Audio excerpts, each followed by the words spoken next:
আগে সংস্কার নাকি নির্বাচন, রাজনীতির মাঠে আলোচনা। সংস্কারের আগে ভোট হলে গ্রহণ করবে না জনগণ, বললেন সমাজ কল্যাণ উপদেষ্টা। নির্বাচন তো একটা অন্যতম লক্ষ্য আমাদের। নির্বাচনের দিকে যাবে কি করে সংস্কার ছাড়া? সংস্কার হবে না, নির্বাচন হবে। সেই নির্বাচন নিতে পারবে? কিভাবে পুলিশ বিভাগ কাজ করে সেখান থেকে আমরা বেস্ট প্র্যাকটিস আমরা নেওয়ার চেষ্টা করি। সংস্কার করা আমার দায়িত্বের মধ্যে পড়ে না, আমরা শুধু সুপারিশ করব। যে কোনো ধরনের সহায়তা চাই ওই সহায়তাই দিব। দেখছিলেন প্রধান শিরোনাম। রাতের সময় সঙ্গে আছি আমি গোলাম রাব্বি। এবার অন্যান্য শীর্ষ সংবাদ। এবার গুলশান থেকে গ্রেফতার সাবেক পরিবেশ মন্ত্রী সাবের হোসেন চৌধুরী। হত্যা মামলায় রিমান্ডে সাবেক মুখ্য সচিব আবুল কালাম ও আওয়ামী লীগ নেতা হুমায়ুন কবির। সেনাবাহিনীর অবস্থানই অস্থিতিশীলতা থেকে রক্ষা পেয়েছে দেশ, বললেন প্রধান উপদেষ্টা। রাজনৈতিক মতাদর্শের ঊর্ধ্বে থাকা দক্ষ কর্মকর্তাদের পদোন্নতির নির্দেশনা। সার্ভারের জন্য মনে করেন যে আমি অ্যাপ্লাই করতে পারতেছি না, আমরা তো একটা হ্যারাসমেন্ট হচ্ছে। একদিকে সার্ভার জটিলতা, অন্যদিকে পলাতক জনপ্রতিনিধি। জন্মমৃত্যু নিবন্ধনে চরম ভোগান্তি, হয়রানি থেকে মুক্তি চান সেবা প্রত্যাশীরা। অভিযোগ মানতে নারাজ কর্তৃপক্ষ।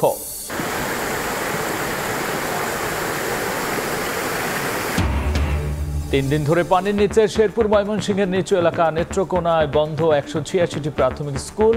নোয়াখালীর বেশি দুর্গত এলাকায় গেছে কম ত্রাণ, বলছে সিপিডি।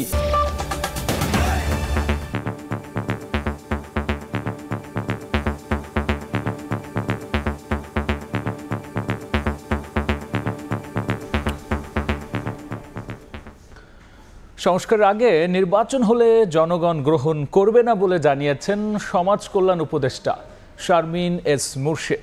সচিবালয়ে সাংবাদিকদের প্রশ্নের জবাবে এমন মত দেন তিনি। এদিকে পুলিশ বাহিনীর সংস্কারে অংশীজনদের মতামতের ভিত্তিতে সরকারের কাছে সুপারিশ তুলে ধরা হবে বলে জানিয়েছেন সংস্কার কমিশনের চেয়ারম্যান সফররাজ হোসেন।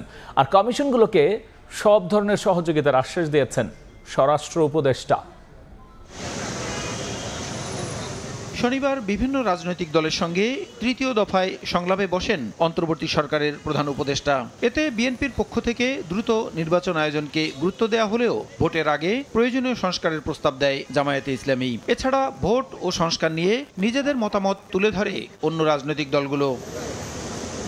এর পরদিন সচিবালয়ে নির্বাচন ও সংস্কার ইস্যুতে সাংবাদিকদের প্রশ্নের মুখোমুখি হন সমাজ কল্যাণ এবং মহিলা ও শিশু বিষয়ক উপদেষ্টা শারমিন এস মুর্শিদ।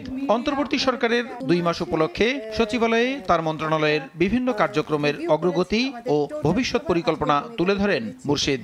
একদিকে আমাদের ফিলান্থ্রপিক কাজ চলবে। 2 মাসে জাতীয় নির্বাচন নিয়ে সরকারের পরিকল্পনা জানতে চাইলে তিনি বলেন, এ বিষয়ে রাজনৈতিক দলগুলোর সঙ্গে আলোচনা চলছে। সংস্কার নাকি নির্বাচন, সরকারের গুরুত্ব কোন দিকে, এমন প্রশ্নের উত্তরে প্রয়োজনীয় সংস্কারের পরেই নির্বাচন আয়োজনের ইঙ্গিত দেন শারমিন মুর্শিদ। নির্বাচনের দিকে যাবে কি করে সংস্কার ছাড়া? কি অদ্ভুত প্রশ্ন। সংস্কার হবে না, নির্বাচন হবে। সেই নির্বাচন নিতে পারবেন তো সংস্কার ছাড়া? এদিকে পুলিশের সংস্কার আনার লক্ষ্যে স্বরাষ্ট্র মন্ত্রণালয়ে সংশ্লিষ্টদের নিয়ে রোববার প্রথম বৈঠক করেন পুলিশ সংস্কার কমিশনের চেয়ারম্যান সফররাজ হোসেন। পরে সাংবাদিকদের তিনি জানান, পুরনো পুলিশ আইন আধুনিকায়ন করে পুলিশকে জনবান্ধব করতে উদ্যোগ নেওয়া হবে। আমরা একটা মোটামুটি ধারণা আছে যে বিদেশে কিভাবে পুলিশ বিভাগ কাজ করে সেখান থেকে আমরা বেস্ট প্র্যাকটিস আমরা নেওয়ার চেষ্টা করবো। আলোচনার মাধ্যমে বেস্ট প্র্যাকটিস। পুলিশের আইনটা হলো 1861 সালের আইন, তো সুপারিশ করবে যে এই ধারাগুলো আমরা চেঞ্জ করা দরকার। আমরা চাই যে এটা গণতান্ত্রিক দেশে পুলিশ একটা ভালো একটা বাহিনী একটা কাজ করুক, বিভাগ কাজ করুক, জনসাধারণের যাতে সেবা দিতে পারে। এমনকি যারা ইভেন ওই যে ঢাকা বিশ্ববিদ্যালয়ের টিচার ছাত্র তাদের সঙ্গে আমরা বসবো, তাদের কাছ থেকেও মতামত দিব। কমিশনকে সব ধরনের সহযোগিতা করা হবে বলে আশ্বাস দিয়েছেন স্বরাষ্ট্র উপদেষ্টা। যে কোনো ধরনের সহায়তা চাই ওই সহায়তাই দিব। এখন এই ভাই যেটা চাবে ওইটা দিব। এখন কি সহায়তা চায় আমি তো জানি না এখনো। উনি যেটা চাবে তাইটা দিব। সংস্কার কমিশন নির্ধারিত সময়ের মধ্যেই অন্তর্বর্তী সরকারকে সুপারিশ দেবে বলেও জানান সংশ্লিষ্টরা। প্রসূন আশিস, সময় সংবাদ, ঢাকা। ছাত্র জনতার আন্দোলনে শহীদ ও আহতদের পাশে যেন ফ্যাসিস্টদের দোসরের নাম না আসে, সে ব্যাপারে সজাগ দৃষ্টি রাখা হচ্ছে বলে জানিয়েছেন জুলাই শহীদ স্মৃতি ফাউন্ডেশনের সাধারণ সম্পাদক মীর মাহবুবুর রহমান স্নিগ্ধ। যাত্রাবাড়িতে জাতীয় নাগরিক কমিটির সভায় কথা বলেছেন তিনি। অনুষ্ঠানে নাগরিক কমিটির মুখপাত্র সামন্তা শারমিন নতুন সংবিধান প্রণয়নের ওপর দাবি জানান। আমার বীর শহীদ ভাইদের নামের পাশে আগের সরকারের দোসর কাপুরুষ দোসরদের নাম আমি দেখতে চাই না। খুব ভেবে চিন্তে সতর্কতার সাথে আমাদেরকে আগাতে হবে, যার কারণেই আমরা আমাদের যাচাই বাছাই প্রক্রিয়াটি এত কড়াকড়িভাবে করছি এবং সেই অনুযায়ী আমরা আমাদের পদক্ষেপ গ্রহণ করছি। যাত্রাবাড়ির যত আহত এবং শহীদরা আছেন এবং শহীদের পরিবারের যারা সদস্যরা আছেন তাদের মাধ্যমে আমরা নতুন একটি বাংলাদেশের স্বপ্ন বাস্তবে রূপ দিতে পারবো, এটা আমরা দেখতে পাচ্ছি। যে সকল শহীদ ফ্যামিলি এখনো পুনর্বাসন হয় না তাদেরকে পুনর্বাসনের ব্যবস্থা করতে হবে এবং যারা আহত এখনো সুচিকিৎসা পায় না রাষ্ট্র অতি দ্রুত পদক্ষেপের মাধ্যমে সকল আহতের সুচিকিৎসা রাষ্ট্রের কাজে তুলে নিয়ে দায়িত্ব নিয়ে পালন করতে হবে। সেনাবাহিনীর অবস্থানের কারণেই অস্থিতিশীলতা থেকে রক্ষা পেয়েছে দেশ। মানুষের পাশে দাঁড়িয়ে অন্তর্বর্তী সরকার গঠনের প্রক্রিয়াও ত্বরান্বিত করেছিল সেনাবাহিনী। সকালে সেনা সদর নির্বাচনী পর্ষদ 2024-এর উদ্বোধনী বৈঠকে একথা বলেছেন প্রধান উপদেষ্টা ডক্টর মোহাম্মদ ইউনূস। ঢাকা ক্যান্টনমেন্টে সেনাবাহিনীর সদর দফতরে বাহিনীর নীতি নির্ধারণী পর্যায়ের বৈঠকে উপস্থিত ছিলেন সেনাপ্রধান সহ ঊর্ধ্বতন কর্মকর্তারা। প্রথম পর্বের এ পর্ষদে কর্নেল ও লেফটেন্যান্ট কর্নেল পদবীর যোগ্য কর্মকর্তারা পরবর্তী পদোন্নতির জন্য বিবেচিত হবেন। এ সময় রাজনৈতিক মতাদর্শের ঊর্ধ্বে থাকা অফিসারদের দক্ষতা, নেতৃত্ব, শৃঙ্খলা, সততা ও আনুগত্য বিবেচনায় পদোন্নতির নির্দেশনা দেন প্রধান উপদেষ্টা।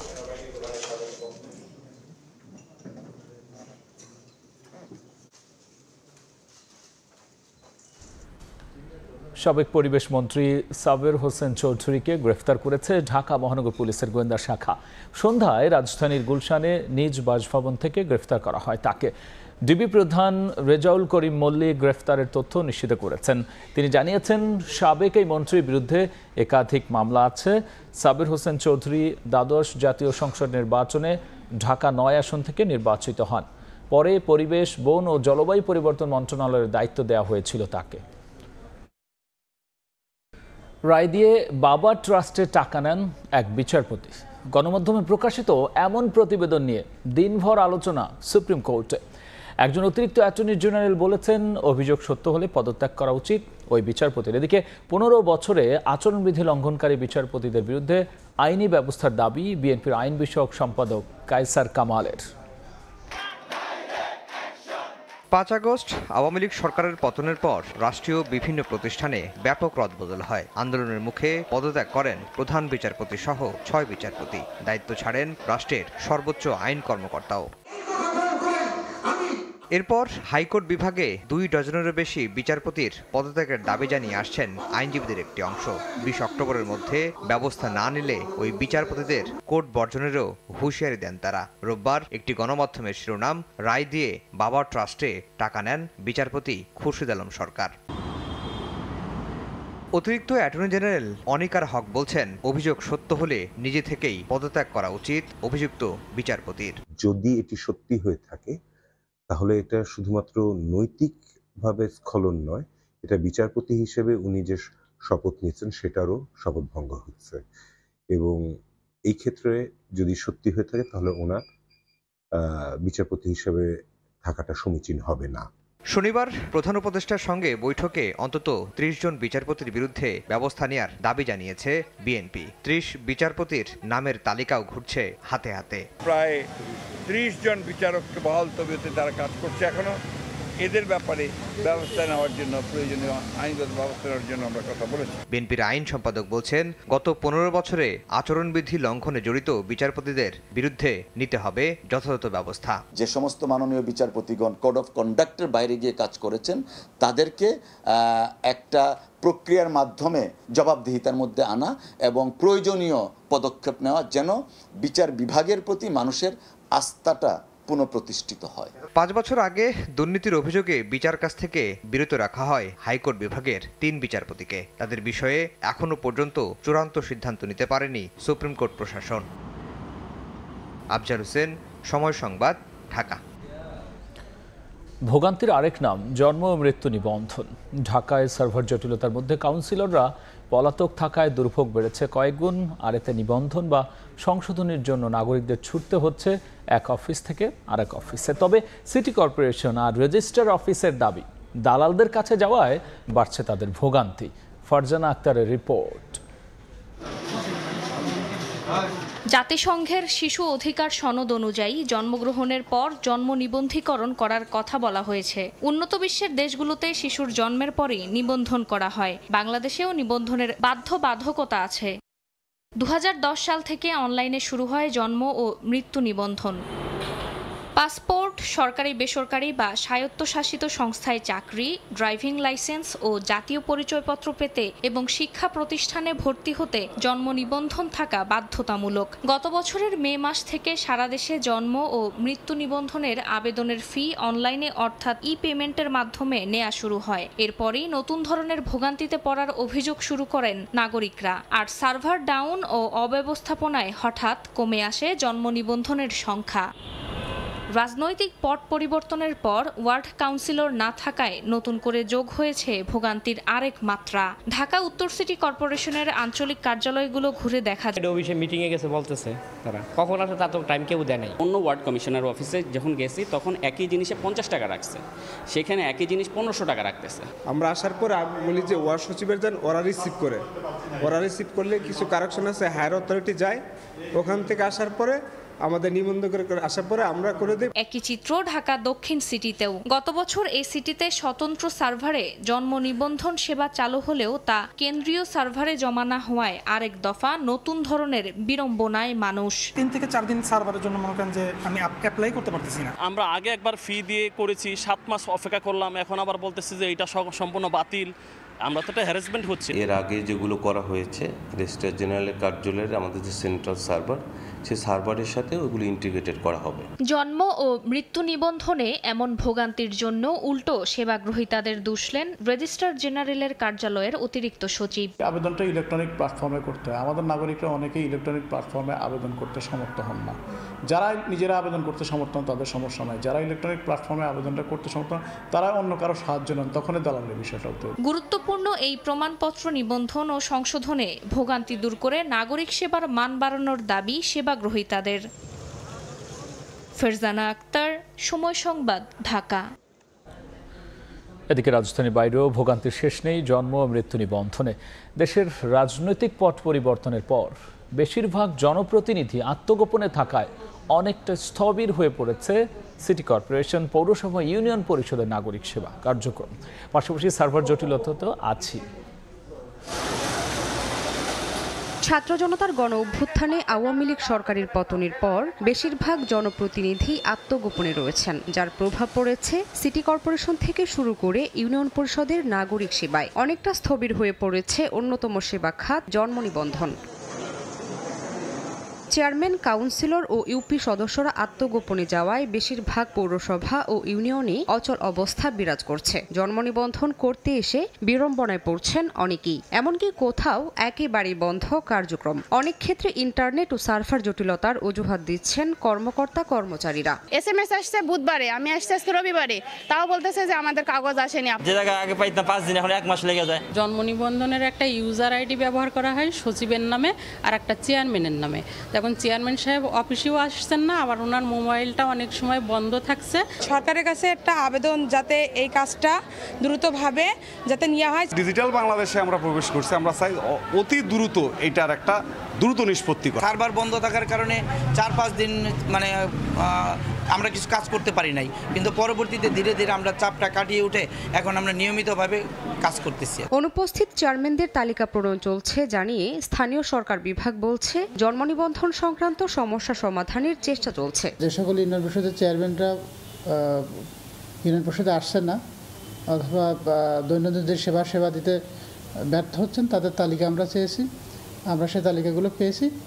খুব শীঘ্র আমরা তাদের বিরুদ্ধে প্রয়োজনীয় ব্যবস্থা গ্রহণ করার জন্য ব্যবস্থা নেব। এদিকে জামালপুর পৌরসভা ও ইউনিয়ন পরিষদের স্বাভাবিক হচ্ছে জন্ম নিবন্ধন সহ বিভিন্ন কার্যক্রম। এতে স্বস্তি ফিরতে শুরু করেছে নাগরিকদের। দালাল ছাড়া নিজেরা আবেদন করলে বিড়ম্বনা আরও কমবে বলে জানান সংশ্লিষ্টরা। শামিমা শাম্মী, সময় সংবাদ, রাতের সময়ে আরও থাকছে।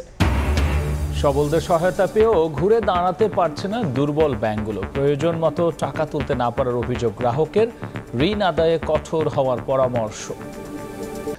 পাহাড়ি ঢলে আকস্মিক বন্যায় 3 দিন ধরে ডুবে আছে শেরপুর। প্লাবিত 3 উপজেলার গ্রামের পর গ্রাম, এখনো পর্যন্ত 5 জন মারা গেছেন। এদিকে ময়মনসিংহের নিম্নাঞ্চলে পানিবন্দী 2 উপজেলার লক্ষাধিক মানুষ। নৌকার অভাবে আশ্রয় কেন্দ্র আসতে পারছেন না দুর্গত মানুষেরা। করুণ অবস্থা নেত্রকোনাতেও। সড়কের পাশাপাশি রেল লাইনে উঠেছে পানি, ঝুঁকিপূর্ণ অবস্থায় চলছে ট্রেন। বন্ধ ঘোষণা করা হয়েছে জেলার 186টি সরকারি প্রাথমিক বিদ্যালয়।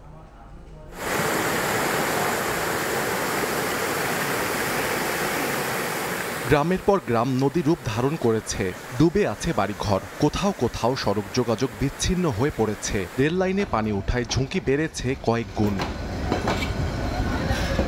টানা বর্ষণ আর ভারতের মেঘালয় থেকে নেমে আসা পাহাড়ি ঢলের পানি হু হু করে লোকালয়ে ঢুকছে। প্লাবনে ভয়ানক অবস্থা ময়মনসিংহ আর শেরপুরে। শতাধিক গ্রাম তলিয়ে লক্ষাধিক মানুষ পানিবন্দী।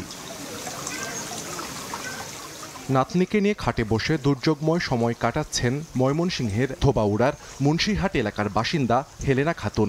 3 দিন ধরে পানিবন্দী পরিবারটি। আমরা কোনো রান্না খাওয়া নাই, ভিতরে পানি সব। চলা খুব কঠিন হয়েছে। গতকালকে ছায়াও আজকে 2 হাত পানি বাড়ছে। বৃষ্টি হইতেছে, পাহাড়ের পানি আইতেছে। বড় মাছ নিছে গা, পুষ্কুনি ধান কতি দিব। একই অবস্থা হালুয়াঘাট উপজেলার নিম্নাঞ্চলেও। জলাবদ্ধতা রয়েছে পৌর সদরেও। ফসলের ক্ষেত ও মাছের খামার তলিয়ে যাওয়ায় দিশেহারা কৃষক। 18,300 হেক্টর আমন ধানের জমি ও 105 হেক্টর জমিতে আবাদকৃত সবজি পানিতে নষ্ট হয়ে গেছে।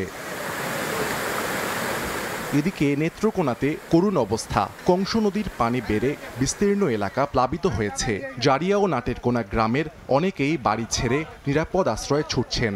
ডুবে গেছে ময়মনসিংহ জারিয়া রেল লাইনের আধা কিলোমিটার অংশ। বন্যা পরিস্থিতি অবনতি হওয়ায় জেলার 186টি সরকারি প্রাথমিক বিদ্যালয় বন্ধ ঘোষণা করা হয়েছে। ভাঙন থেকে জারিয়া বেড়ি বাঁধটি রক্ষায় ক্ষতিগ্রস্ত অংশে মাটি ভর্তি ব্যাগ ফেলছেন আনসার সদস্যরা। এরকম পানি হয় না কোনো সময়, এটা হঠাৎ পানি হয়ে গেছে। কংস নদীর উত্তর পাশে যত পরিবার আছে সব পানি নিচে তলায় আছে। সামর্থ্যের ভিতরে আমরা চেষ্টা করছি স্থানীয় জনগণকে অন্তত খাবার রান্না করে তাদেরকে প্রোভাইড করার জন্য। শেরপুরে গত 35 বছরের মতো এমন ভয়াবহ বন্যা দেখেনি স্থানীয়রা। 3 দিন ধরে ডুবে আছে 3 উপজেলার গ্রামের পর গ্রাম। কিছু কিছু এলাকায় ত্রাণ পৌঁছালেও অধিকাংশ এলাকায় এখনো কোনো ধরনের সহায়তা মেলেনি বলে অভিযোগ বন্যা দুর্গতদের।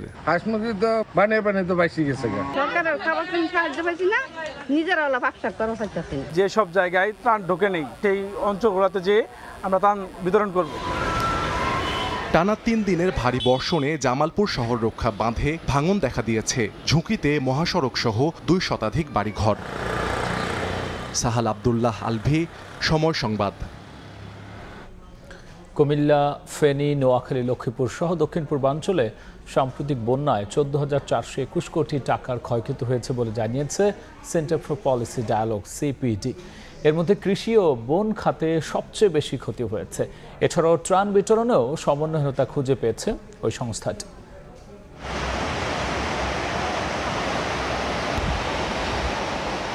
উজানে ভারত থেকে নেমে আসা ঢল ও প্রবল বর্ষণে গেল আগস্টে প্লাবিত হয় ফেনী, নোয়াখালী, লক্ষ্মীপুর সহ দেশের পূর্বাঞ্চলের 11 জেলা। বন্যা আক্রান্ত হন 50 লাখের বেশি মানুষ, মারা গেছেন অর্ধশতাধিক। রোববার রাজধানীর ধানমন্ডিতে বন্যার ক্ষয়ক্ষতি এবং পুনর্বাসন প্রক্রিয়া নিয়ে সংবাদ সম্মেলনের আয়োজন করে বেসরকারি গবেষণা সংস্থা সিপিডি। এই 14,000 কোটি টাকার উপরে যে ক্ষতিটা, এটা কিন্তু জিডিপির আকারেও কম না। ত্রাণ বিতরণেও সমন্বয়হীনতা খুঁজে পেয়েছে সিপিডি। নোয়াখালীতে 16,43,000 মানুষ বরাদ্দ পেয়েছে 14,90,00,000 টাকা। সেই হিসেবে প্রতিজন মানুষ পেয়েছেন গড়ে 93 টাকা। অথচ সিলেটে বন্যা আক্রান্ত হয়েছে 9,500 মানুষ। ক্ষতির পরিমাণ 20,50,00,000 টাকা। সেখানে ত্রাণ বরাদ্দ দেওয়া হয়েছে 14,60,00,000 টাকা। প্রতিজনে গড়ে ত্রাণ পেয়েছে 15,320 টাকার। কিছু মানুষ এত বেশি পরিমাণে হয়তো ত্রাণ পেয়ে গেছেন, পার্টিকুলারলি হয়তো যেগুলা জেলা সদরের কাছাকাছি জায়গায়, যে তারা তাদের যে বাড়তি ত্রাণটা আছেন সেটা হয়তো আবার পুনরায় বিক্রি করেছেন। এদিকে রোববার রাজধানীর মহাখালীতে এক অনুষ্ঠানে পরিবেশ উপদেষ্টা সৈয়দা রিজওয়ানা হাসান বলেন, জলবায়ু পরিবর্তনের কারণে বিভিন্ন স্থানে বন্যা পরিস্থিতির সৃষ্টি হচ্ছে। কি পরিমাণ বৃষ্টিপাত উজানে হচ্ছে, কতটুকুন পানি ছেড়ে দেওয়া হবে, এগুলোর যদি আমাদের আগাম সতর্কতার সমঝোতা না থাকে তাহলে বাংলাদেশের মানুষের জন্য এর প্রভাব মোকাবেলা কিন্তু কষ্টকর হয়ে উঠবে। জলবায়ুর বিরূপ প্রভাব মোকাবিলায় সরকারের পাশাপাশি সবাইকে একযোগে কাজ করার আহ্বান জানান পরিবেশ উপদেষ্টা। শুভ খান, সময় সংবাদ, ঢাকা। দেশের পাচার হওয়া অর্থ ফেরাতে দুর্নীতি দমন কমিশনকে সব ধরনের সহযোগিতার আশ্বাস দিয়েছে ব্রিটিশ হাই কমিশনের প্রতিনিধি দল। দুদকের চেয়ারম্যান সহ শীর্ষ কর্মকর্তাদের সঙ্গে বৈঠকে এই আশ্বাস দিয়েছেন 4 সদস্যের প্রতিনিধি দল। এদিকে শিল্পকলায় নিয়োগ জালিয়াতি ঘটনায় সাবেক মহাপরিচালক লিয়াকত আলী লাকী সহ 24 জনের বিরুদ্ধে মামলা করেছে দুদক। বিদেশে পাচার হওয়া অর্থ দেশে ফেরাতে টাস্ক ফোর্স গঠন করেছে অন্তর্বর্তীকালীন সরকার, তৎপর দুদকও। এরই মধ্যে এফবিআই, ইউরোপীয় ইউনিয়ন, জাতিসংঘের ইউএনওডিসির সঙ্গেও বৈঠক করেছে সংস্থাটি। এরই ধারাবাহিকতায় রোববারও 4 সদস্যের ব্রিটিশ প্রতিনিধি দলের সঙ্গে 2 ঘণ্টা বৈঠক করেন দুদক চেয়ারম্যান মঈনুদ্দিন আবদুল্লাহ সহ শীর্ষ কর্মকর্তারা। সেখানে প্রতিনিধি দল বিভিন্ন দেশ থেকে অর্থ ফেরাতে দুদককে সহযোগিতার আশ্বাস দিয়েছে বলে জানান দুদকের মহাপরিচালক। মানি লন্ডারিং এর ক্ষেত্রে, অনুসন্ধান ও তদন্তের ক্ষেত্রে যে প্রতিবন্ধকতাগুলো রয়েছে সেই বিষয়গুলো আমরা বিভিন্ন সংস্থায়, ইউকে ডেলিগেশন, তাদের কাছেও ওই জিনিসগুলো তুলে ধরা হয়েছে। শিল্পকলা একাডেমির নিয়োগ জালিয়াতির প্রমাণ পাওয়ায় প্রতিষ্ঠানটির সাবেক মহাপরিচালক লিয়াকত আলী লাকী সহ 24 জনের বিরুদ্ধেও মামলা হয়েছে। প্রতারণা ও জাল জালিয়াতির মাধ্যমে 10টি বিভিন্ন পদে 23 জন কর্মকর্তা কর্মচারীকে নিয়োগের অপরাধে আজকে একটি মামলা রুজু হয়েছে। এদিকে ডিসি নিয়োগ কেলেঙ্কারির অনুসন্ধান চেয়ে দুর্নীতি দমন কমিশনে অভিযোগ দায়ের করেছেন সুপ্রিম কোর্টের এক আইনজীবী। একটা জেলা প্রশাসক নিয়োগের ক্ষেত্রে অন অ্যান অ্যাভারেজ যদি 5 কোটি টাকার দুর্নীতি হয়ে থাকে, তাহলে 60 জন জেলা প্রশাসক নিয়োগ করা হয়েছে, তাহলে প্রায় 300 কোটি টাকার মতো এখানে দুর্নীতি করা হয়েছে। এছাড়াও দুদকের আবেদনের পরিপ্রেক্ষিতে আওয়ামী লীগ নেতা আব্দুর রহমান, গোয়েন্দা সংস্থা এনএসআই এর সাবেক মহাপরিচালক অবসরপ্রাপ্ত মেজর জেনারেল টিএম জুবাইর ও তার স্ত্রী ফাহমিনা মাসুদের বিদেশ গমনে নিষেধাজ্ঞা দিয়েছেন আদালত। আলতাফ হোসাইন, সময় সংবাদ, ঢাকা। পোল্যান্ডের রাষ্ট্রদূত হিসেবে খোরশেদ আলম খাস্তগিরকে নিয়োগের সিদ্ধান্ত বাতিল করেছে পররাষ্ট্র মন্ত্রণালয়। জনকূটনীতি বিভাগের মহাপরিচালক ও মন্ত্রণালয়ের মুখপাত্র তৌফিক হাসান সাংবাদিকদের এই তথ্য নিশ্চিত করেছেন। মালয়েশিয়ায় বাংলাদেশের উপ হাই কমিশন হিসেবে কর্মরত এই কর্মকর্তার বিরুদ্ধে জুলাই বিপ্লবে বিতর্কিত ভূমিকা পালনের অভিযোগ ওঠায় এই সিদ্ধান্ত নেওয়া হয়। তবে নিয়োগ বাতিলের সিদ্ধান্তের কোনো কারণ মন্ত্রণালয় আনুষ্ঠানিকভাবে জানায়নি। এদিকে পররাষ্ট্র মন্ত্রণালয়ের মেরিটাইম অ্যাফেয়ার্স অনুবিভাগের সচিব খুরশিদ আলম পদত্যাগ করেছেন। 2009 সাল থেকে গত 15 বছর ধরে এই পদে চুক্তিভিত্তিক নিয়োগে কর্মরত ছিলেন অবসরপ্রাপ্ত এই রিয়ার অ্যাডমিরাল। এছাড়াও আগামীকাল প্রথম সরকারি সফরে মার্কিন যুক্তরাষ্ট্র যাচ্ছেন পররাষ্ট্র সচিব জসিম উদ্দিন। 16 তারিখ পর্যন্ত নিউ ইয়র্ক এবং ওয়াশিংটনে জাতিসংঘ মার্কিন স্টেট ডিপার্টমেন্টের কর্মকর্তাদের সঙ্গে বৈঠক করবেন পররাষ্ট্র সচিব।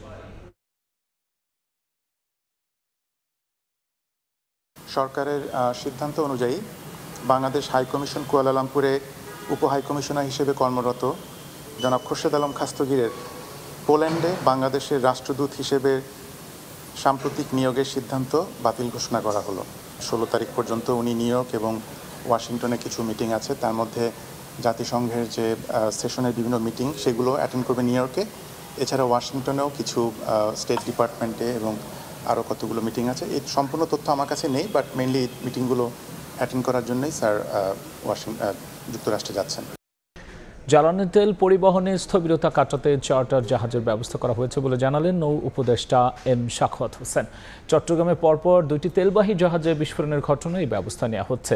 উপদেষ্টা জানিয়েছেন, বিস্ফোরণের ঘটনা তদন্তে 10 সদস্যের একটি কমিটি গঠন করা হয়েছে। তবে বিস্ফোরণে নাশকতা হয়েছে কিনা এ বিষয়ে কিছুই বলেননি তিনি। এর আগে চট্টগ্রামে বিএসসির ঊর্ধ্বতন কর্মকর্তাদের সঙ্গে বাংলাদেশ শিপিং কর্পোরেশন কার্যালয়ে প্রায় 2.5 ঘণ্টা বৈঠক করেন নৌ উপদেষ্টা।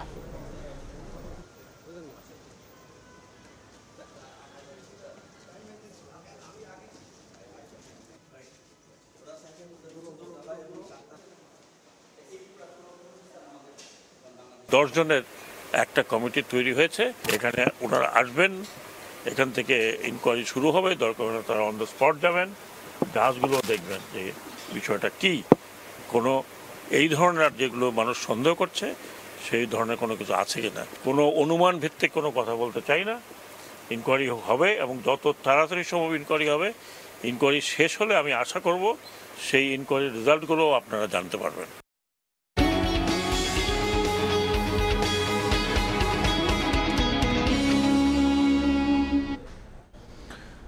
ব্যাংক থেকে টাকা তোলা নিয়ে এখনও অসন্তোষ কাটেনি গ্রাহকের। সবলদের তারল্য সহায়তা পেয়ে ধীরে ধীরে ঘুরে দাঁড়াচ্ছে দুর্বল ব্যাংকগুলো। এদিকে অন্য ব্যাংকের ওপর নির্ভরতা কমিয়ে ঋণের নামে বেহাত হওয়া টাকা আদায়ে তৎপর হওয়ার পরামর্শ অর্থনীতিবিদদের।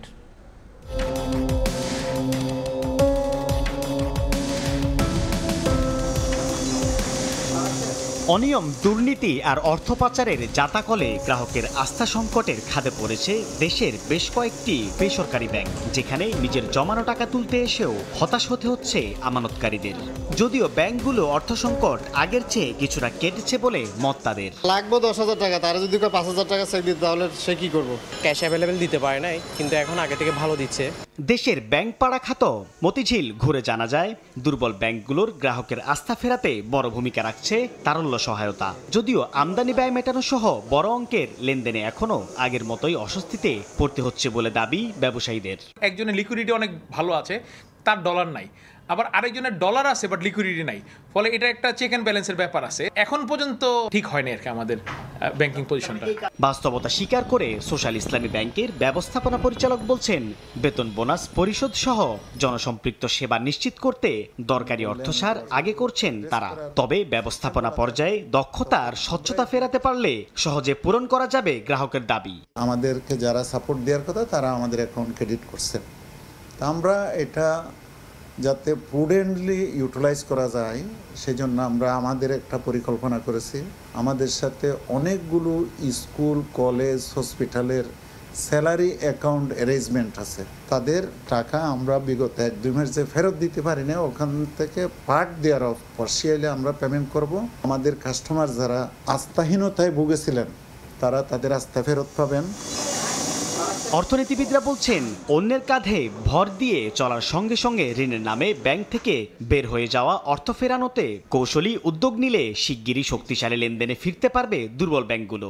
এই রুগ্ন ব্যাংকগুলোর কিন্তু চেষ্টা করতে হবে তারা যে সম্পদগুলো হারিয়েছে বা যেগুলো তাদের নন পারফর্মিং লোনস হয়েছে সেখান থেকেও তারা খানিকটা রিকভার করতে পারেন কিনা। বাংলাদেশ ব্যাংকের তথ্য অনুযায়ী ফার্স্ট সিকিউরিটি ইসলামী ব্যাংক 300 কোটি টাকা, সোশ্যাল ইসলামী ব্যাংক 350 কোটি টাকা, ন্যাশনাল ব্যাংক 270 কোটি টাকা আর গ্লোবাল ইসলামী ব্যাংক ধার পেয়েছে 25 কোটি টাকা। সাইফুল ইসলাম, সময় সংবাদ, ঢাকা।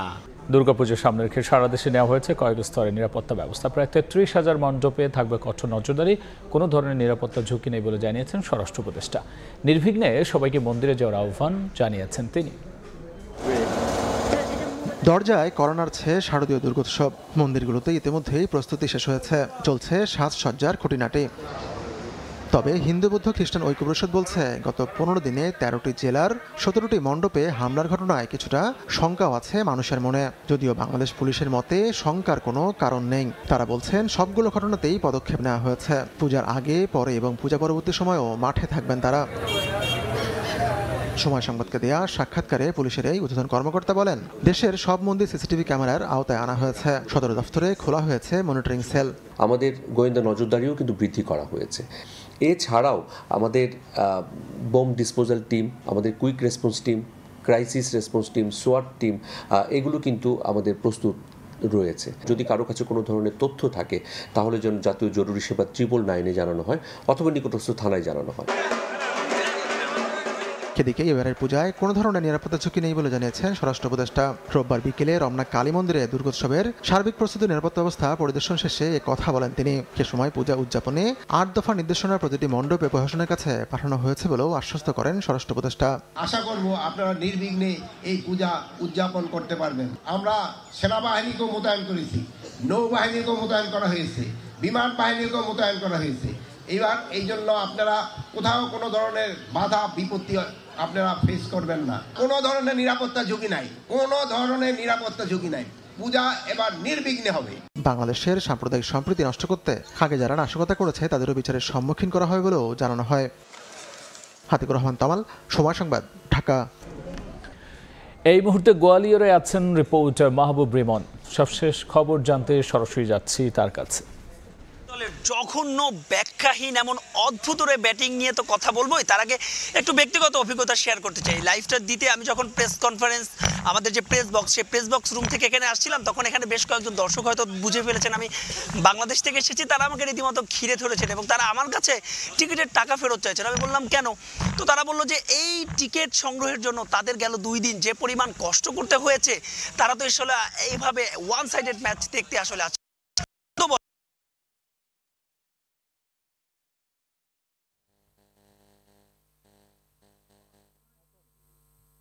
বাংলাদেশ দল যখন একটা সিঙ্গেল নিয়েছে, 4 নিয়েছে, তারা ভারত নয়, মানে তারা চিয়ার আপ করছে বাংলাদেশ দলের জন্য। মানে অবস্থাটা আসলে এমন হয়েছে, বাংলাদেশ দলের ব্যাটিং ব্যাখ্যাহীন ব্যাটিং। আমরা যখন এখানে এসেছিলাম তখন তাওহিদ হৃদয় কিন্তু তখন কিন্তু স্থানীয় যারা গণমাধ্যম কর্মী রয়েছেন কিংবা পিচ কিউরেটর, তারা বলেছেন এই উইকেটে কিন্তু অ্যাভারেজ 200 রান আগে ব্যাট করে হয়ে থাকে এবং অ্যাভারেজ রান এখানে 165-র বেশি। কিন্তু গতকাল তাওহিদ হৃদয় প্রেস কনফারেন্সে বলেছেন তার মনে হয়েছে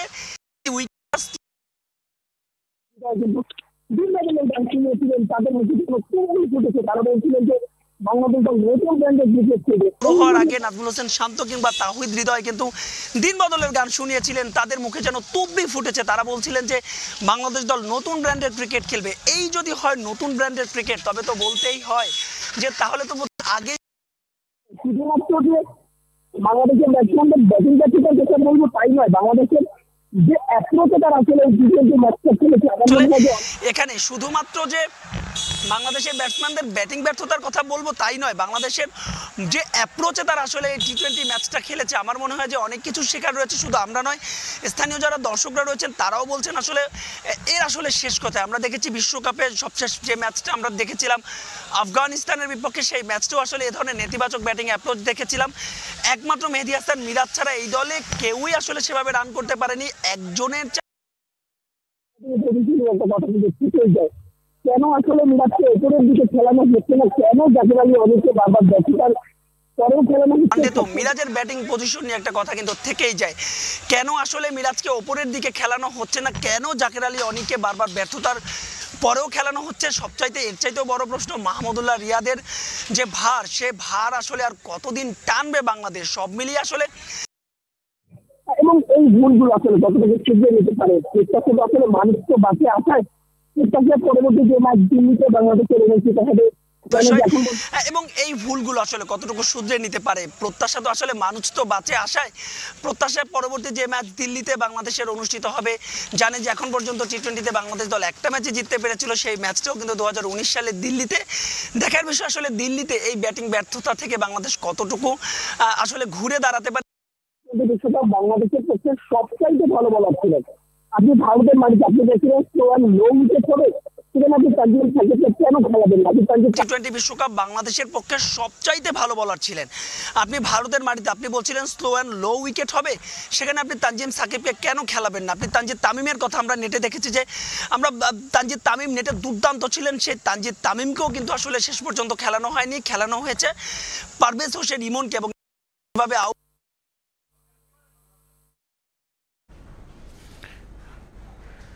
আমরা সরাসরি ছিলাম গোয়ালিয়রে, যুক্ত হচ্ছিলেন সহকর্মী মাহবুব রিমন।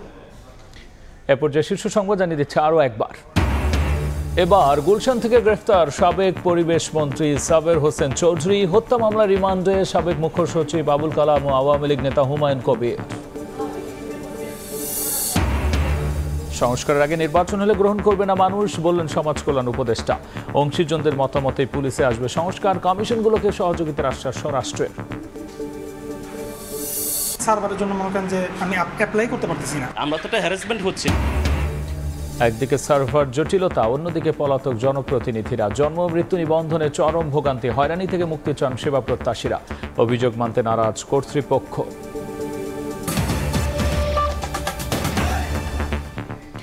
এই ছিল রাতের সময়, সঙ্গেই থাকুন সময়।